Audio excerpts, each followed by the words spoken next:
In this video I'm going to show you how to set the in-wall 1200 access point in access point mode. By default you will receive the access point in gateway mode. This is the simplest method of connection, which is why we use gateway mode. But if you wish to use the access point in AP mode or access point mode, this is how you do it. Click in with the default password of admin and go to Setup Wizard. Select AP mode, DHCP, that's where you're going to get the IP address for the access point. If you want to select static, you can do. Normally DHCP, and then it'll get the IP from the router. AP name is simply a description of the access point.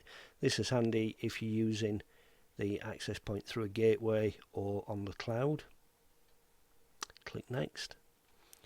Enter your SSID for both 2.4 and 5G.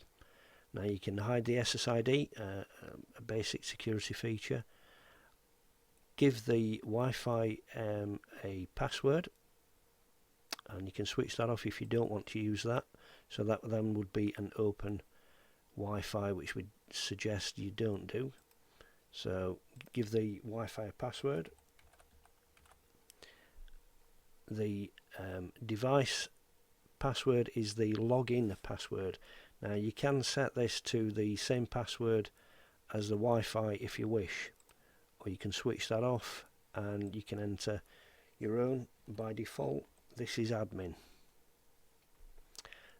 Visitors, normally disabled, but if you have a lot of guests round and you don't want to share your Wi-Fi password, you can give them their own SSID and password. Click Enable and give the 2.4 a name. That might be guest 2.4, and same with the 5. Give the 5G a name. Could be guest 5G.